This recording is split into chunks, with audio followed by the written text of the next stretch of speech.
السلام علیکم ورحمۃ اللہ وبرکاتہ۔ اب ہم آپ کو سناتے ہیں سیدنا ایوب علیہ السلام کا قصہ۔ ایوب علیہ السلام انبیاء کی جماعت میں سے ایک ہستی ہیں۔ اللہ تعالیٰ نے صبر کے معاملے میں بطور خاص ان کا تذکرہ فرمایا ہے، لوگوں کے لیے ایک مثال اور نمونہ ٹھہرایا ہے۔ آپ کا نسب نامہ یوں ہے: ایوب بن موس بن رازح بن عیس بن اسحاق بن ابراہیم علیہ السلام، یہ سیدنا اسحاق علیہ السلام کی نسل میں سے ہیں۔ ابراہیم علیہ السلام کے دو صاحبزادے تھے، اسماعیل علیہ السلام اور اسحاق علیہ السلام۔ ان کے بعد سب کے سب انبیاء کرام اسحاق علیہ السلام کی نسل سے تھے، سوائے نبی کریم صلی اللہ علیہ وسلم کے۔ آپ اکیلے سیدنا اسماعیل علیہ السلام کی نسل سے ہیں۔ اسحاق علیہ السلام کے بیٹے ہیں یعقوب علیہ السلام۔ انہی یعقوب علیہ السلام کو اسرائیل بھی کہا جاتا ہے۔ اسی نسبت سے بنی اسرائیل کا مطلب ہے یعقوب علیہ السلام کی آل اولاد۔ یعقوب علیہ السلام کے 12 بیٹے تھے۔ ان کے بیٹوں کو اسباط بھی کہتے ہیں۔ ان کا تذکرہ قرآن میں بھی آتا ہے۔ اب سوال یہ ہے کہ جن اسباط کا تذکرہ قرآن مجید میں انبیاء کرام علیہم السلام کے ساتھ کیا گیا ہے، کیا وہ یعقوب علیہ السلام کے بیٹے تھے یا ان بیٹوں کی اولاد میں سے تھے؟ اکثر علماء کرام نے یہ اشارہ دیا ہے کہ اسباط لفظ سے جن انبیاء کرام علیہم السلام کی طرف اشارہ کیا گیا ہے وہ یعقوب علیہ السلام کے بیٹے نہیں ہیں، اس لیے کہ انہوں نے تو یوسف علیہ السلام کے قتل کی کوشش کی تھی، اپنے والد سے جھوٹ بولا تھا، ایسے اور بھی غلط کام کیے تھے، تو ان حرکات کے کرنے والے انبیاء نہیں ہو سکتے، جبکہ اسباط سے مراد وہ انبیاء کرام ہوں گے جو ان بیٹوں کی نسل سے آئے ہوں گے۔ بنی اسرائیل کے 12 قبیلے تھے اور قبیلے کو سبط بھی کہتے ہیں، اس لیے انہیں اسباط بھی کہا جاتا ہے، یعنی بنی اسرائیل ان قبیلوں میں تقسیم ہو گئے۔ اسی طرح سیدنا ایوب علیہ السلام سیدنا اسحاق علیہ السلام کی اولاد میں سے ہوئے۔ سورہ انعام آیت 84 میں اللہ فرماتے ہیں: اور اس کی اولاد میں سے داؤد اور سلیمان اور ایوب اور یوسف اور موسیٰ اور ہارون۔ تو یہ سب کے سب سیدنا ابراہیم علیہ السلام کی نسل سے تھے۔ ایوب علیہ السلام بھی اللہ تعالیٰ کے نبی اور رسول تھے۔ سورۃ النساء آیت 163 میں اللہ تعالیٰ فرماتے ہیں: یقیناً ہم نے آپ کی طرف اسی طرح وحی کی ہے جیسا کہ نوح اور ان کے بعد والے نبیوں کی طرف کی، اور ہم نے وحی کی ابراہیم اور اسماعیل اور اسحاق اور یعقوب اور ان کی اولادوں پر، اور عیسیٰ اور ایوب اور یونس اور ہارون اور سلیمان کی طرف، اور ہم نے داؤد کو زبور عطا فرمائی۔ اللہ تعالیٰ نے ان سب انبیاء کرام علیہم السلام کی طرف وحی فرمائی، اور ایوب علیہ السلام بھی ان رسولوں میں سے ایک ہیں۔ اللہ تعالیٰ نے آپ کو آپ کی قوم سوران کی طرف مبعوث فرمایا۔ یہ قوم ملک شام میں رہائش پذیر تھی۔ آپ بہت زیادہ مالدار تھے۔ اللہ تعالیٰ نے آپ کو بہت زیادہ نعمتوں سے نوازا تھا۔ آپ کے پاس بے شمار مویشی تھے، لا تعداد نوکر چاکر تھے۔ اللہ نے آپ کو بہت سی زرعی زمین بھی عطا فرمائی تھی۔ آپ تاجر بھی تھے، تجارت کا سلسلہ دور دور تک پھیلا ہوا تھا۔ اللہ تعالیٰ نے آپ کو کثیر اولاد بھی عطا فرمائی تھی۔ آپ کے ہاں 7 بیٹے اور 7 بیٹیاں تھیں۔ آپ خود بھی صحت مند اور طاقتور تھے۔ آپ کے اصحاب کی تعداد بھی کافی تھی۔ گویا اللہ تعالیٰ نے آپ کو گوناگون نعمتوں سے نوازا تھا۔ آپ روئے زمین پر نعمتوں سے مالا مال شخص تھے۔ اللہ تعالیٰ نے آپ کو آزمانا چاہا تاکہ بعد میں آنے والے لوگوں کے لیے آپ صبر کی مثال بن جائیں۔ آخر صبر کا مرحلہ شروع ہو گیا۔ آپ کا سب مال و متاع ہلاک ہو گیا، یہاں تک کہ آپ فقیر ہو گئے۔ آپ کی زندگی ہی میں آپ کی ساری اولاد اللہ کو پیاری ہو گئی۔ کسی کا ایک بیٹا بھی فوت ہو جائے تو وہ کتنا غمگین ہوتا ہے، متاثر ہوتا ہے۔ سیدنا یعقوب علیہ السلام پر غم کس طرح طاری ہوا، یہاں تک کہ آپ کی آنکھوں کی بینائی تک جاتی رہی۔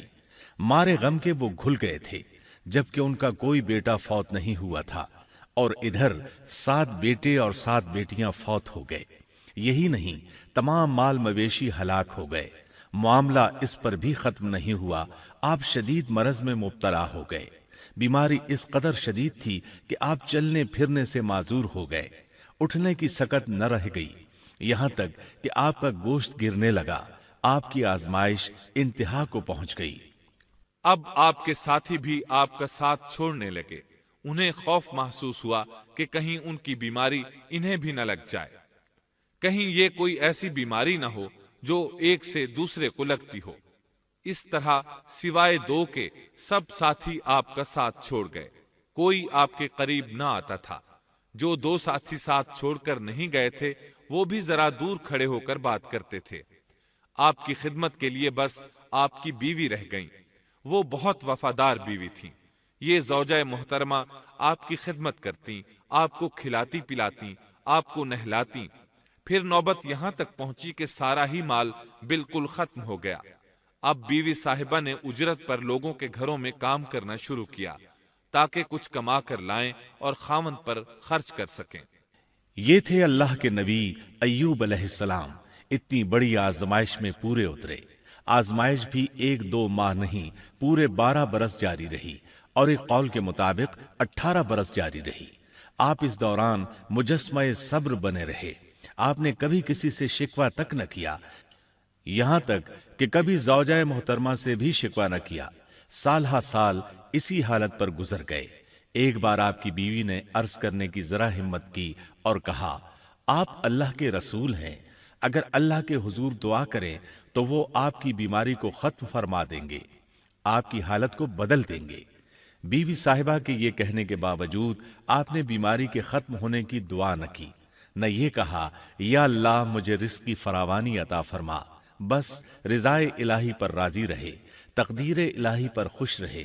آپ نے بیوی سے فرمایا، ذرا بتاؤ تو ہم کتنا عرصہ خوشحالی اور فراوانی میں رہے ہیں، کتنا عرصہ ہم ناز و نعمت میں رہے ہیں؟ انہوں نے جواب دیا، 80 سال۔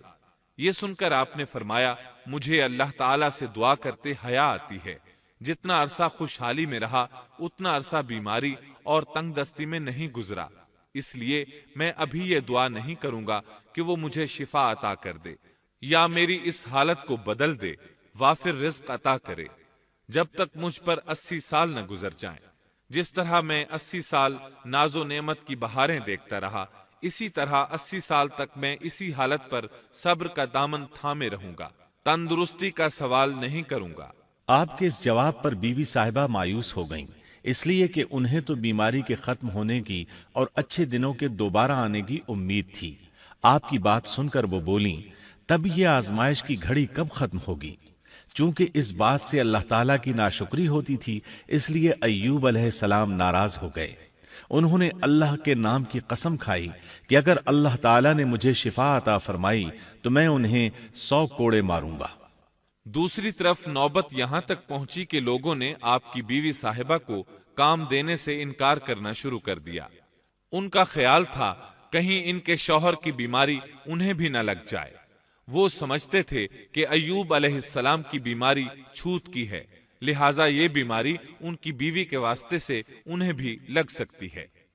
جب معاملہ یہاں تک پہنچ گیا تب آپ نے ایک چھوٹی سی بات کہی، اس میں بھی کوئی واضح دعا نہیں تھی، جبکہ اس وقت سے بڑھ کر دعا کے لیے کون سا وقت ہو سکتا تھا؟ آپ کی اس بات کو اللہ تعالیٰ نے قرآن مجید میں بیان فرمایا ہے۔ سورہ انبیاء آیت 83 میں ہے، اور ایوب کی اس حالت کو یاد کرو جبکہ اس نے اپنے پروردگار کو پکارا کہ مجھے یہ بیماری لگ گئی ہے اور تو رحم کرنے والوں سے زیادہ رحم کرنے والا ہے۔ مجھے آزمائش نے آ لیا ہے اور تو ارحم الراحمین ہے۔ مطلب یہ کہ آپ نے واضح الفاظ میں دعا نہیں فرمائی، یہ نہیں فرمایا الہی مجھے تندرستی عطا فرما، الہی مجھے رزق عطا فرما اور میری حالت ایسی ایسی ہو گئی ہے، تو رحیم و کریم ہے، بلکہ یوں کہا وَأَنْتَ أَرْحَمُ الرَّاحِمِينَ، عرض کیا میری نسبت میری حالت کو تو ہی بہتر جاننے والا ہے۔ اللہ تعالیٰ نے دوسری آیت میں آپ کی حالت کو اس طرح بیان کیا ہے۔ سورہ صاد آیت 41 میں اللہ تعالیٰ فرماتے ہیں، اور ہمارے بندے ایوب کا بھی ذکر کر، جبکہ اس نے اپنے رب کو پکارا کہ مجھے شیطان نے رنج اور دکھ پہنچایا ہے۔ گویا آپ نے اس بیماری اور مصیبت کو اللہ تعالیٰ کی طرف منسوب نہیں فرمایا، بلکہ اللہ تعالیٰ کو اس سے مبرہ و پاک ٹھہرایا اور اسے شیطان کی طرف منسوب کیا۔ یوں نہیں کہا اللہ تو نے مجھے مصیبت میں ڈال دیا، بلکہ اس کو غیر اللہ یعنی شیطان کی جانب منسوب کیا۔ حدیث میں بھی اسی طرح آتا ہے۔ اللہ تعالیٰ نے آپ کی التجا کو اسی لمحے شرف قبولیت سے نوازا۔ کتنے ہی موقع ایسے آئے تھے کہ اس سے قبل بھی آپ دعا کر سکتے تھے اور وہ قبول ہو جاتی، لیکن آپ نے صبر کا دامن تھامے رکھا۔ اسی لیے مدتوں سے ضرب المثل چلی آ رہی ہے صبر ایوب۔ جب آپ نے اپنے پروردگار سے اس انداز میں دعا مانگی تو اللہ تعالیٰ نے ان سے آزمائش ختم کر دی۔ اللہ تعالیٰ سورہ صاد آیت 42 میں فرماتے ہیں، اپنا پاؤں مارو، یہ نہانے اور پینے کے لیے ٹھنڈا پانی ہے۔ جب انہوں نے پاؤں زمین پر مارا تو پانی کا چشمہ جاری ہو گیا۔ علماء کرام کہتے ہیں جب انہوں نے اس پانی سے غسل کیا تو جسم کے بیرونی حصے سے بیماری ختم ہو گئی، اور جو ہی پانی پیا جسم کے اندرونی حصے کی بیماری ختم ہو گئی، اور یہ اللہ عز و جل کا عظیم احسان ہے۔ پھر سے بالکل تندرست بن گئے، ان کی صحت و توانائی لوٹ آئی، ایسے صحت مند ہو گئے جیسے پہلے کبھی ہوا کرتے تھے۔ ان کی زوجہ محترمہ باہر سے گھر آئیں تو بالکل نہ پہچان سکیں۔ ان سے پوچھنے لگیں، کیا آپ نے اللہ کے نبی میرے خاوند یعنی مرض میں مبتلا شخص کو دیکھا ہے؟ اللہ کی قسم، جب میرے خاوند صحت مند تھے تو بالکل آپ جیسے تھے۔ میں نے آپ سے بڑھ کر ان سے ملتا جلتا آدمی آج تک نہیں دیکھا۔ اس پر ایوب علیہ السلام بولے، کیا تم نے مجھے پہچانا نہیں؟ انہوں نے حیران ہو کر پوچھا، آپ کون ہیں؟ تب وہ بولے، میں ایوب ہوں۔ وہ بولیں، سبحان اللہ، اس کا مطلب ہے بیماری ختم ہو گئی، اللہ تعالیٰ کا احسان ہو گیا۔ اس کے بعد اللہ تعالیٰ نے انہیں اہل و عیال کی نعمتیں بھی لوٹا دیں، ان کے مویشی بھی انہیں واپس مل گئے۔ سیدنا ابن عباس رضی اللہ عنہما فرماتے ہیں، اللہ تعالیٰ نے صرف انہیں ہی اپنے فضل و کرم سے نہیں نوازا، بلکہ ان کے ساتھ ان کی اہلیہ کو بھی اپنے خاص فضل و کرم سے نوازا، اس لیے کہ انہوں نے بھی اس عظیم آزمائش میں صبر کیا تھا، عظیم صبر کا مظاہرہ کیا تھا۔ اللہ تعالیٰ نے ان کی جوانی کو بھی لوٹا دیا۔ ان سے سیدنا ایوب علیہ السلام کے ہاں 26 بیٹے بیٹیاں پیدا ہوئے۔ یہ روایت بھی ملتی ہے کہ 26 بیٹے ہی بیٹے تھے، بیٹیاں اس کے علاوہ تھیں۔ اللہ تعالیٰ سورہ انبیاء آیت 84 میں فرماتے ہیں، ہم نے اس کو اہل و عیال عطا فرمائے، بلکہ ان کے ساتھ ویسے ہی اور اپنی خاص مہربانی سے، تاکہ سچے بندوں کے لیے سبب نصیحت ہو۔ مطلب یہ کہ ان کی جوانی واپس کر دی، مال و دولت لوٹا دیا، اور یہ چیزیں انہیں فوراً واپس کر دی تھیں۔ جسمانی صحت بھی واپس فرمائی اور دنیاوی دولت بھی واپس کر دی۔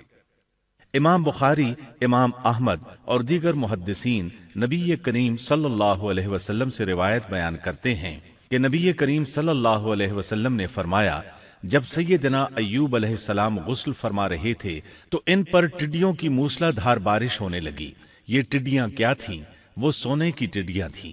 اللہ تعالیٰ ان کو غسل کے دوران ہی اتارنے لگے۔ ایوب علیہ السلام نے ان کو کپڑے میں جمع کرنا شروع کیا۔ اس پر اللہ تعالیٰ نے فرمایا، اے ایوب، کیا میں نے تجھے مالدار نہیں بنا دیا؟ اس نئے نازل ہونے والے مال سے بے پرواہ نہیں بنا دیا؟ ایوب علیہ السلام نے عرض کیا، جی ہاں میرے پروردگار، لیکن میں آپ کی رحمت اور برکت سے تو بے پرواہ نہیں ہو سکتا۔ ان کا مال و دولت سب واپس مل گیا، اہل و عیال بھی مل گئے، صحت بھی پلٹ آئی۔ یہ سب اللہ کے خاص فضل و کرم سے تھا اور اس عظیم صبر کے صلے میں تھا جو انہوں نے کیا تھا۔ اللہ تعالیٰ نے ان کی اہلیہ محترمہ پر بھی نرمی فرمائی، جیسا کہ سورہ صاد آیت 44 میں فرماتے ہیں، اور اپنے ہاتھ میں تنکوں کی ایک جھاڑو پکڑو۔ بالکل باریک تنکوں کی ایک جھاڑو لو، اس میں 100 تنکے ہوں، ان کو اکٹھا کر لو۔ اس کے بعد فرمایا، جھاڑو سے اسے مار اور قسم کے خلاف نہ کر۔ مطلب یہ کہ ایوب علیہ السلام نے اپنی بیوی کو 100 کوڑے مارنے کی قسم کھائی تھی۔ اللہ نے یہ تدبیر سمجھائی کہ 100 تنکوں کا جھاڑو لے کر ایک بار انہیں مارو اور قسم پوری کرو، قسم کی خلاف ورزی نہ کرو، اس طرح آپ کی قسم بھی پوری ہو جائے گی اور بیوی کو بھی تکلیف نہیں پہنچے گی۔ تو اس طرح اللہ تعالیٰ نے ان کی زوجہ محترمہ پر خاص مہربانی فرمائی۔ اللہ سورہ انبیاء آیت 83 اور 84 میں فرماتے ہیں، ایوب کی اس حالت کو یاد کرو جبکہ اس نے اپنے پروردگار کو پکارا کہ مجھے یہ بیماری لگ گئی ہے اور تو رحم کرنے والوں سے زیادہ رحم کرنے والا ہے، تو ہم نے ان کی سن لی اور جو دکھ انہیں تھا اسے دور کر دیا اور انہیں اہل و عیال عطا کر دیے، بلکہ ان کے ساتھ اپنی مہربانی سے ویسے ہی اور عطا کر دیے تاکہ سچے بندوں کے لیے نصیحت کا سبب ہو۔ اسی طرح اللہ تعالی سورہ صاد آیت 41 تا 44 میں فرماتے ہیں، اور ہمارے بندے ایوب کا بھی ذکر کیجئے جب انہوں نے اپنے رب کو پکارا کہ مجھے شیطان نے رنج اور دکھ پہنچایا ہے،